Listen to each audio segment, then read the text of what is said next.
Hi, everybody, and welcome to another episode of the Dawn Jarvis Show. This is a show where we talk to and about leaders, professionals, and business owners about how they stay focused, positive, and productive, and how they manage their own health and well-being.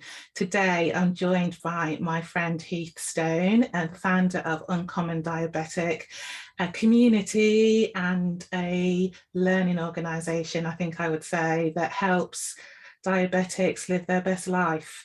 And Heath is a diabetic, but he's more than that. He's a bit of a life guru and a very good friend of mine. So I'm really, really pleased to see you here today, Heath. How are you? I'm doing really well, Dawn. Thanks so much for the opportunity for us to have a chat today. It's so good to see you. So today Heath's going to teach us about how to create an uncommon life, and he's going to talk about the power of I believe I say I am, and proximity, how our choice of people, places and principles impact on who we are, and embracing new beginnings as well. So Heath, I'm really looking forward to this and the conversation. You know, we've talked before, but it would be really good if you could tell people just briefly how you got to where you are today. Hey, Dawn. Well, thank you so much. Yeah, basically, my life has been quite an eclectic background. As a young man, I was fortunate enough to finish my schooling. I was a police officer in Vancouver, Canada, the province of British Columbia. And I had the beauty of living a life that was quite an adventure. It definitely was not common. And stress and all that ended up creating and triggering an autoimmune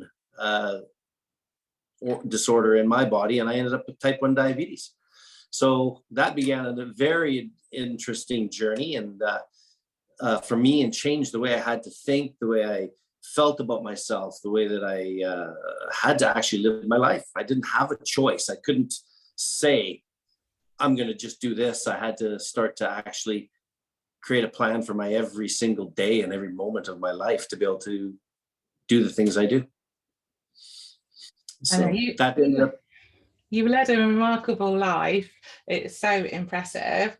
And, you know, you founded the Uncommon Diabetic. And why is it called Uncommon? Well, uncommon means rare, exceptional, extraordinary, and just not common. And I came to the awareness that after almost 30 years of living with the disease, I learned a whole bunch of routines, a bunch of habits that have really created uncommon results for me in my life.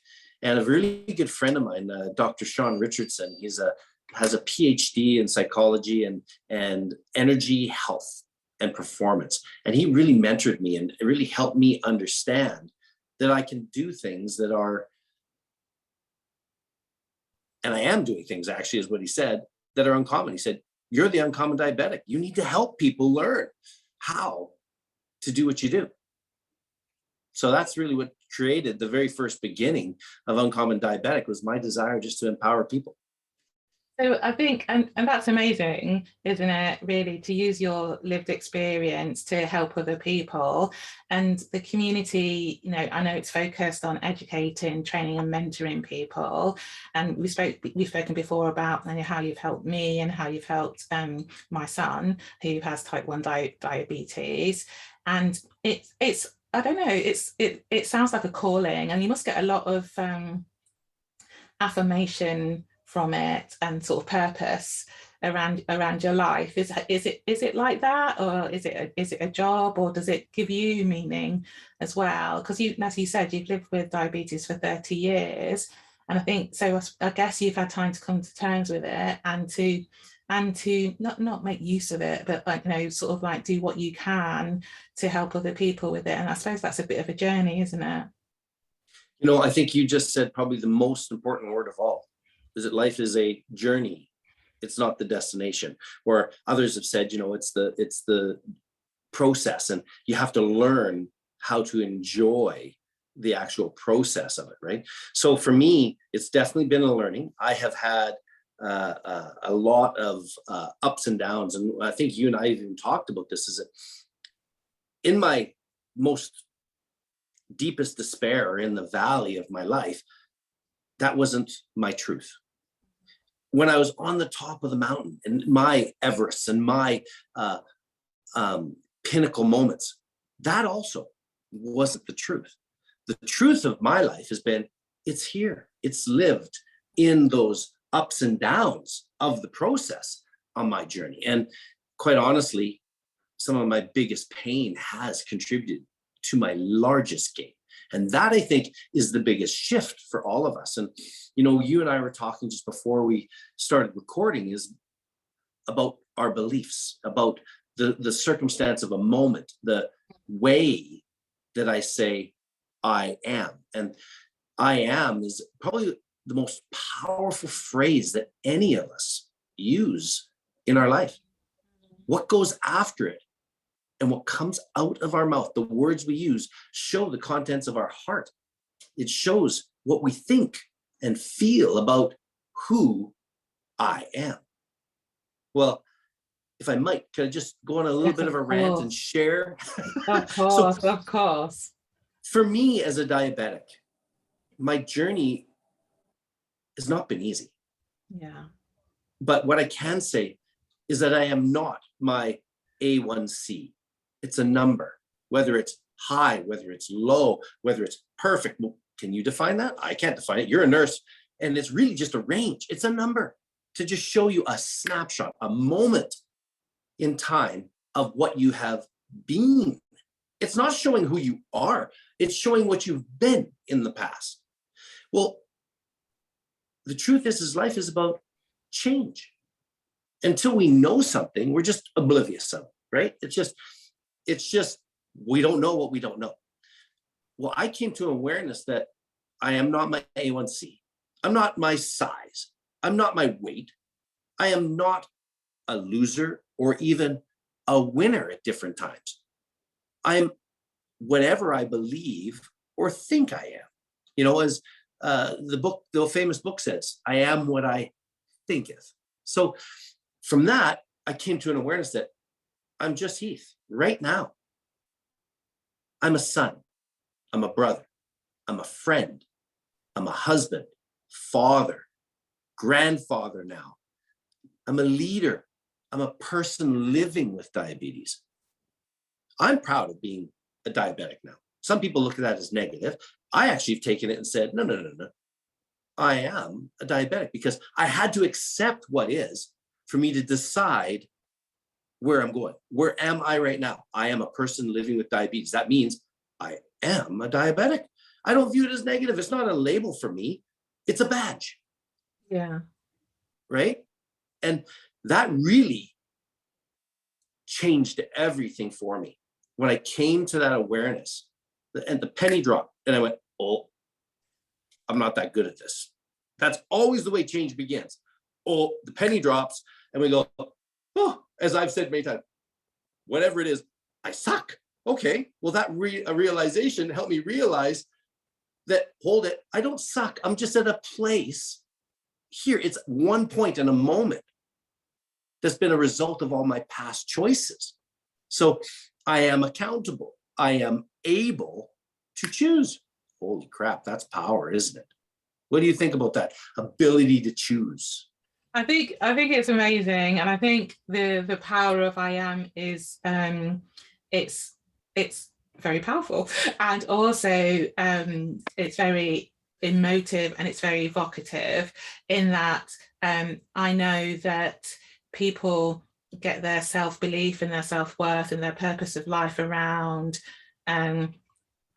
what they say they are, you know. So I used to say I'm a nurse. I still say it, and that's very important to me. As you said, I'm a mother, you know, I'm a daughter, I'm a business owner now, and people put a lot of store potentially because it's about who you are and how you present yourself to the world.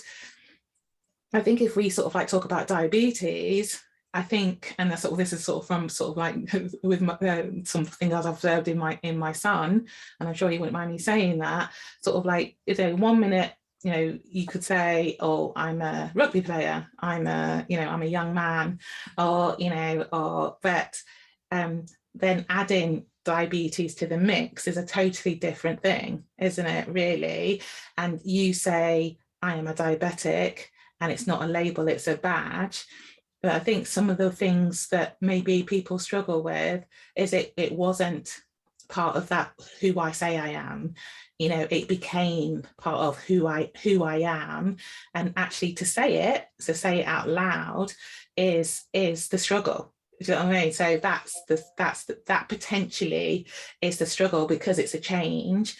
But you're right, to actually come to terms with things, you have to say, you know, it's you know, you could say I am a diabetic, but that doesn't define me. You know, but it is part of what I am, isn't it? So, you know, so I think for, you know, for any long-term condition, and diabetes is a long-term condition that you have to live with, that, you know, that you have to manage. And I really like what you said around, you know, whatever my blood levels are, that's a representation of the past, but that's not who I am, is it? It's sort of like how it helps me to manage what I've got to do next, you know? So, you know, and that's a different way of looking at it, rather than, oh, this is a terrible thing that I have to do.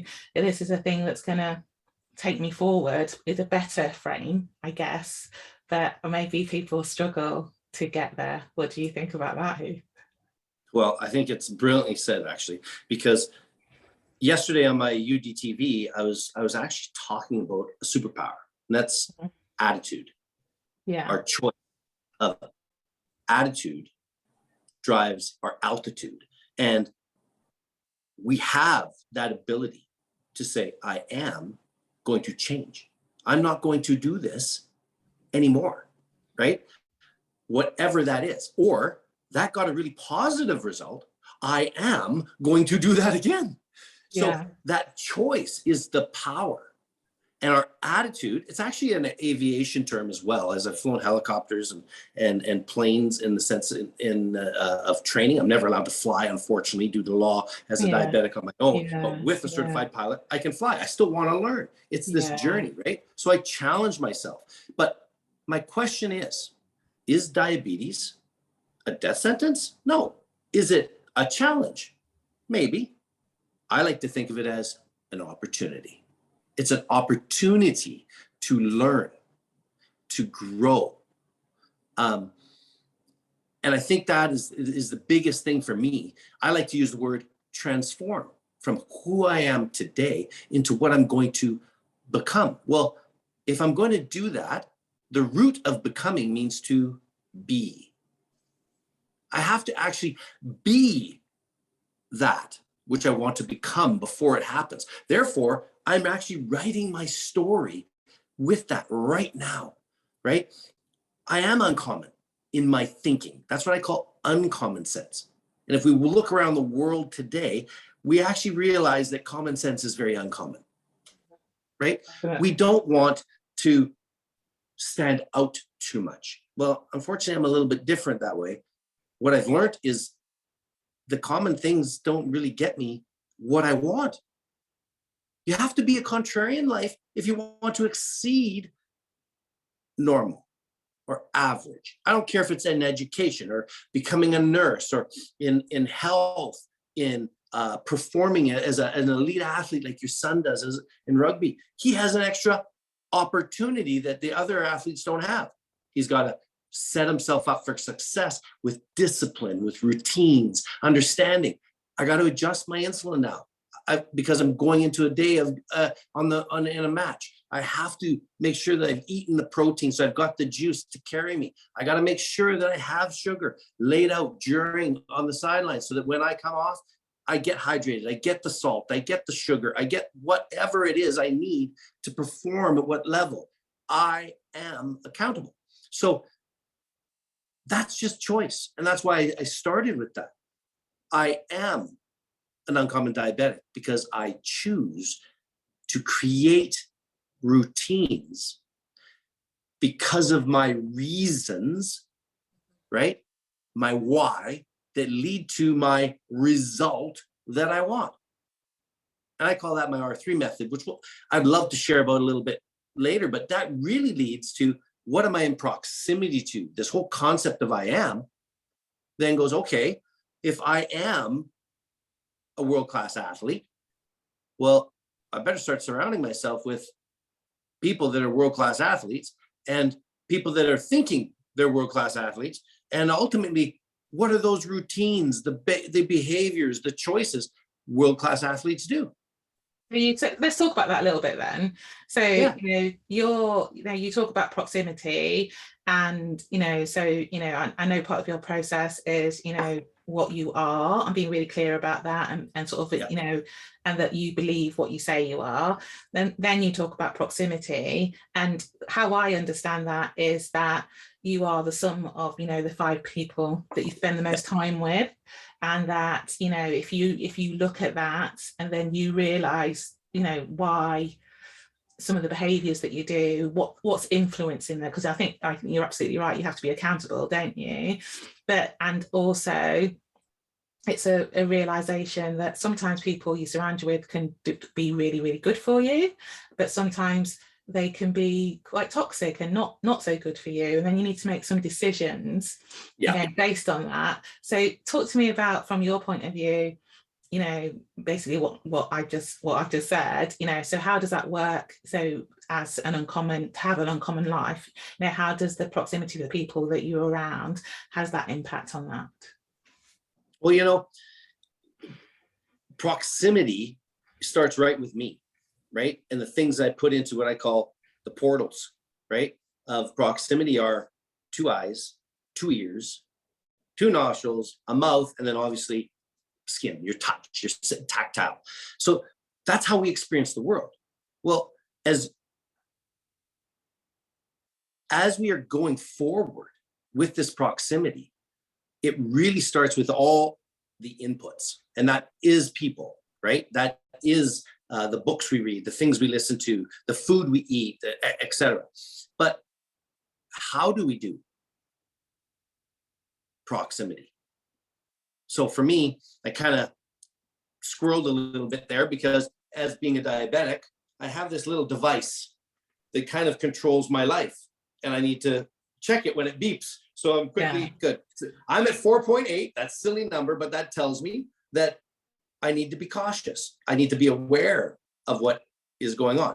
So the beauty of proximity is that I have what I need around me at all times, right?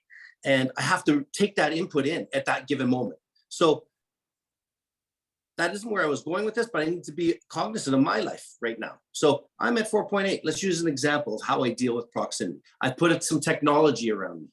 Yeah. That technology is attached to a sensor. That sensor is testing all the time, whether you do it manually or physically. I'm in proximity to technology that assists me in managing my diabetes. Not Noah's, not John's, no one else's. It's me, but I want to be around people that are wanting to get good information in so that I can make good choices, good decisions. So for me right now, I looked at my machine. It says I'm at 4.8. I have 1.65 units of insulin on board, which means within the next 30 minutes or so, my 4.8 is going to be a 3 point something if I don't do something about it. So I'm actually going to physically jump up from my chair, go grab a glass of juice real quick, and I'll be right back. Ooh.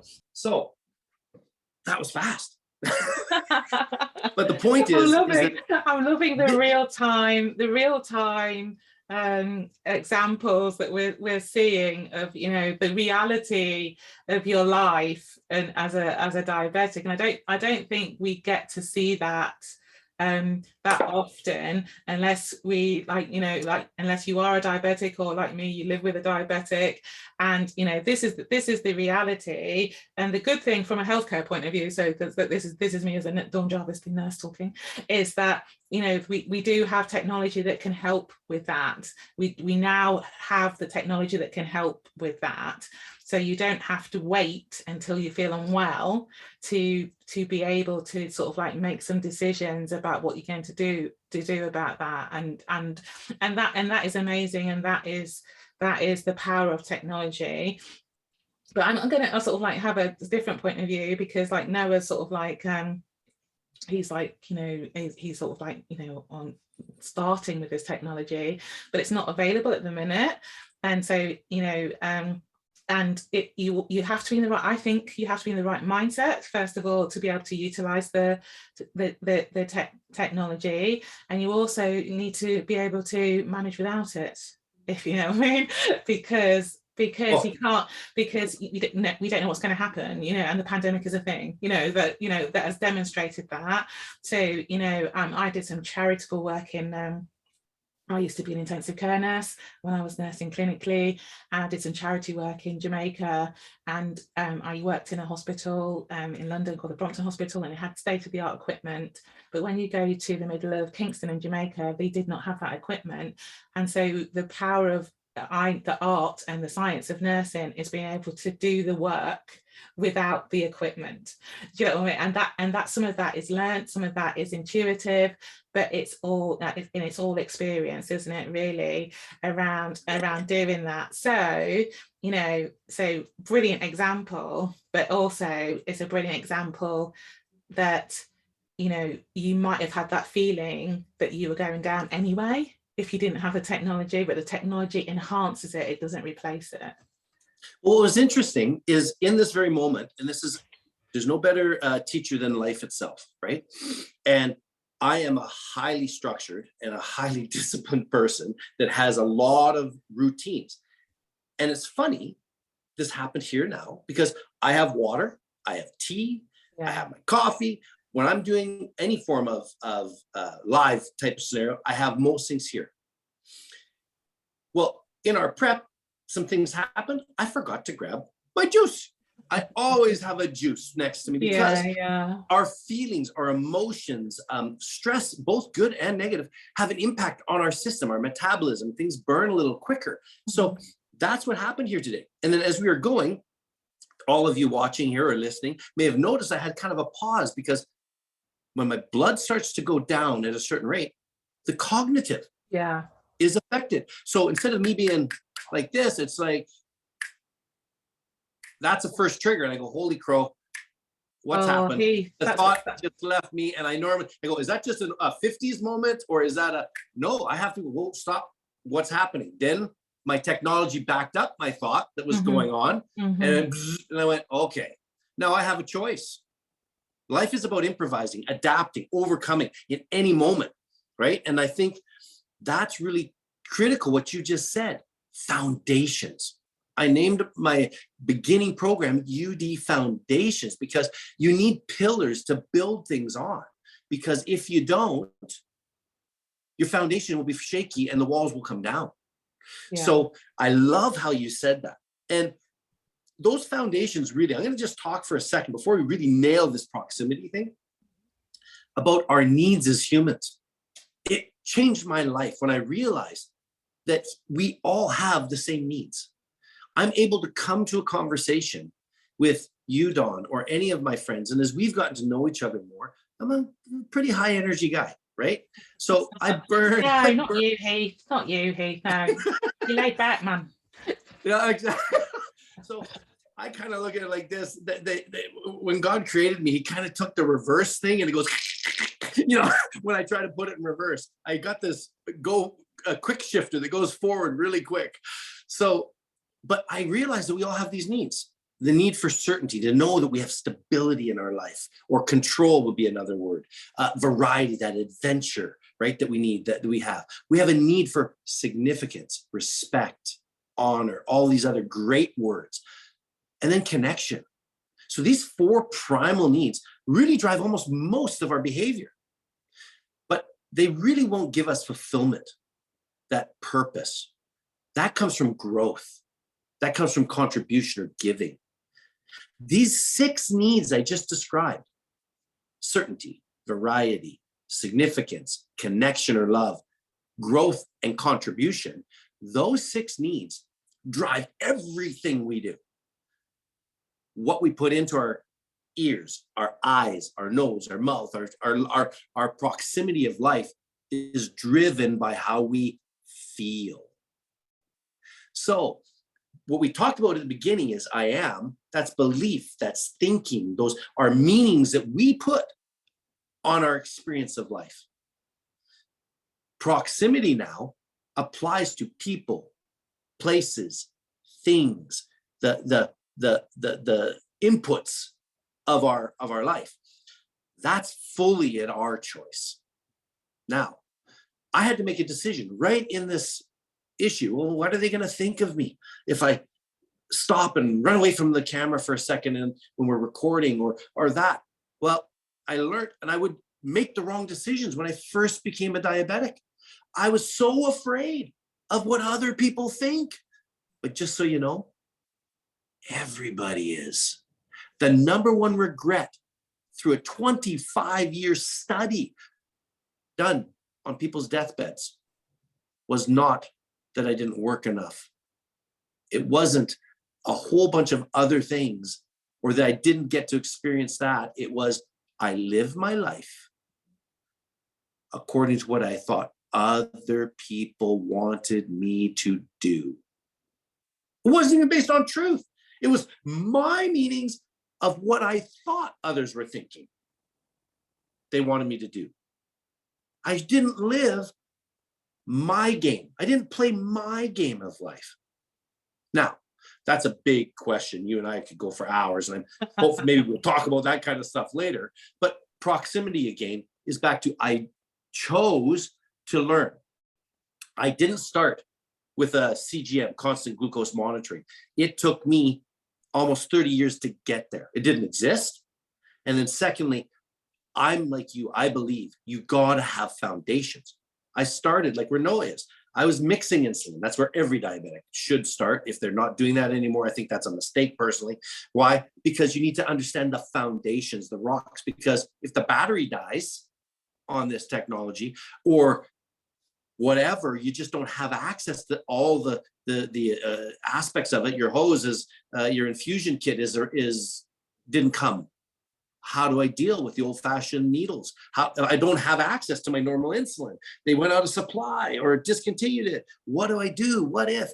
All these things come back to your foundations, right? So that's what we teach at Uncommon Diabetic Solutions is the foundations, the pillars, thinking, fuel, our nutrition, our activity and exercise, our performance and routines and those areas, and then our energy. And how do we do that? Well, it comes by getting around people that have what I already, not that I already have, that already have what I want, right? Yeah, so if I want to be a world-class rugby player, I want to get around guys like Noah because they have experience. There's a difference between a coach and a mentor, and I do both. But coaching means I have technical knowledge. I have educational, theoretical. I have all these certifications, for sake of a better word. All right. And I have the ability to impart knowledge to somebody. A mentor is someone that actually walked the journey. I cannot be mentored by somebody to climb Mount Everest if they have not been there. I can be coached by somebody on technique, but I can't be mentored because a mentor has had to experience it. Does that make sense? Absolutely makes sense. So our proximity, and then we think a lot alike this way. I surround myself with a host of advisors, a host of people, because I don't know what they know. Yeah. I only know what I know. Yeah. So I'm constantly trying to go to friends like yourself, Dawn, or Beirut, or my friend, Dr. Sean Richardson, or my great friend, Chris Jarvis with iChallenge Diabetes, an Olympian, type 1 diabetic. Like these people have been there. So I want to be around them so I can do it. And my whole principles have come from surrounding myself around world-class leaders in all the areas of the pillars. So that's what I believe people should do because it works. Definitely. They have the proof. It definitely works. And so how can we wrap this all up? How do people, I really hear what you're saying around, you surround yourself by people, you really think about who you got near to you. You have to get your own head right first and then think about who's around you and the things you do. You need to have a strong foundation. So you need to know yourself, and you need to know if it's around illness, you need to know what, you know, what's normal for you, what makes you better, you know, and things like that. But if you're on this journey, so how do you embrace these new beginnings? And I think that's the last bit of your R3 method, isn't it? Yeah, you know, you're so good at setting me up. I love it. I really love this. We can do this more. It's just so much more fun than me trying to think of everything out ahead of time. I like the improvise, adapt, and overcome side. So, you know what? I have a simple saying that I've really lived my life by, and I think I'd love to give it to anybody. And that is, it's a formula. It's R equals D times A. Our reality equals our dreams that we act upon. It's dreams times action. And not every dream should be real. But the truth is, they become reality with the first step forward on the journey. It's not completed when you actually get it. It was done the minute you laid out a plan and took the first step forward. So I'm a big believer in using this R3 method, which is to take a pause, to be grateful and appreciate what you've learned, where you've come from, because that's who's made you up today. But this present moment, and it's every moment, our life is just a whole series of moments strung together. I can choose to change or stay. It's just life, right? So reality is just the results of our previous actions and the things we focus on. It's what we wanted. So if we change our focus and our action, now we're going to transform our reality. We need to be what we want to be before we become what we want. A new identity is a process. We don't know what we don't know. We then go to a place of consciously knowing, okay, I need to improve. Unconsciously, it's consciously incompetent. I then begin the journey of learning, and I move to where I'm actually consciously competent at something. I can drive the car, I can throw a football, whatever. That comes through that repetition of a routine, that action that we take. And eventually a new identity is formed. The new I am becomes true through this change cycle. But it starts with a map. I call it a massive action plan. And how do we do it? We talk about this all the time, Don. It's, what is it that I want? Yeah. I know where I am. I got to know where I want to go. Now I have 2 points. I can reverse engineer it and create a step-by-step process or routine to do it. But the thing that most people miss in doing a plan is identifying the resistance, the challenges, the pain that comes instantly. Because you made a choice, immediately there's another 2 choices got to be made. It's the way God made it. I don't know why, but it just is. You don't get one and done. It's, oh, I got to choose again. I got to choose again. This is life. So that journey, be clear on why, the reason.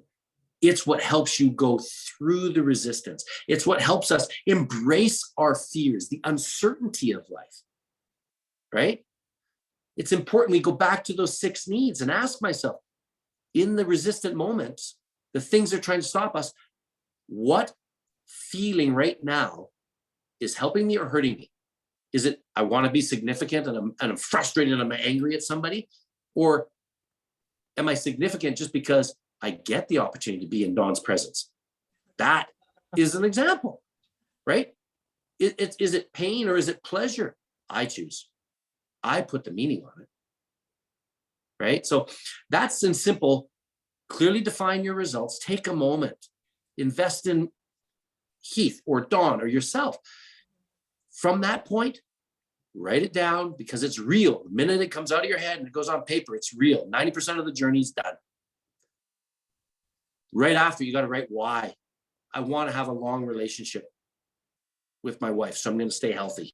It's that simple. Or, you know what? I want to lose 15 pounds and I want to get my health back to what it was a decade ago. And I want to reverse this degenerative condition of type 2 diabetes and be free of it.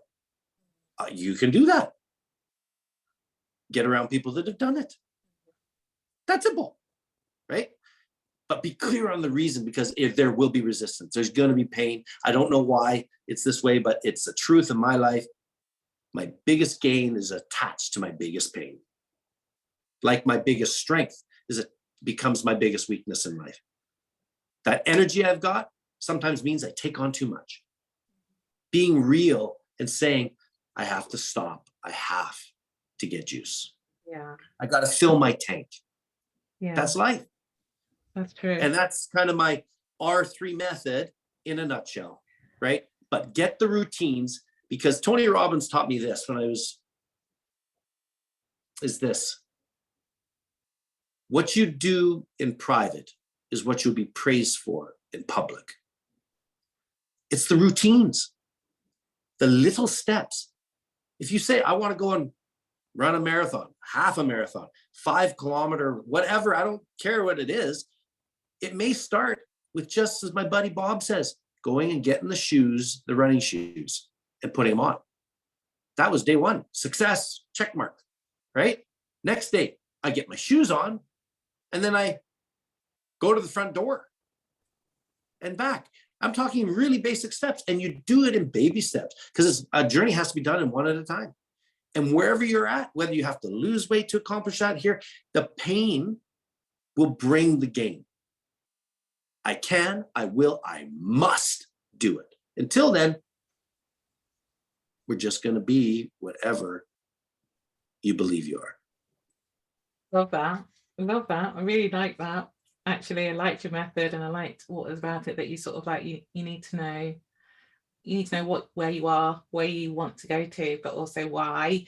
And then, that every journey has its rain, doesn't it? Really, something's going to happen, because that is life. That is life, isn't it? And then it's the measure of you, how you deal with that, and how you go forward in with your journey. And I also really like the fact that if you write it down, even if you articulate it, I believe that makes it happen. Because I think that's definitely happened for me around my business, in sort of like saying, oh, I'm gonna have a business, and then if you say it out loud and 2 people, and then you sort of have to do it, really, because it makes it very real. So I'm loving all of that. So thank you very much, Heath. When we were talking before we started recording, because me and Heath chat, you talked about a book that you thought would be really useful. Yeah, so I'm going to read out of it real quick, something actually. It's Spencer Johnson, The Present. This is a really, really simple read. And I have to say, it really is just some of this. You cannot change the past, but you can learn from it. When the same situation arises, you can do things differently and enjoy a more successful present. That's just one of many, many in this very easy story of learning.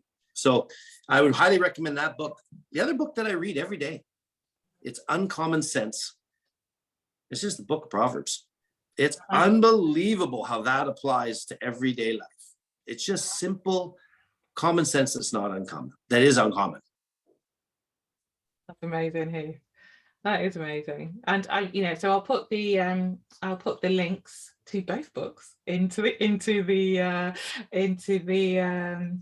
show notes, so you can have a look, and the recommendation for the Book of Proverbs as well. We can all try that, can't we, really? Because I think they are things to live by, aren't they? And they are said every day, and they're the basis of a lot of common sayings as well, aren't they? The Book of Proverbs. So that is really, really good.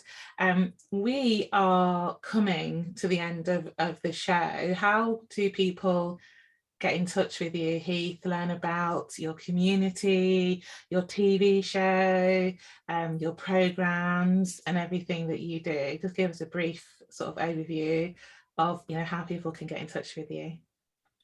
Well, a real quick summary.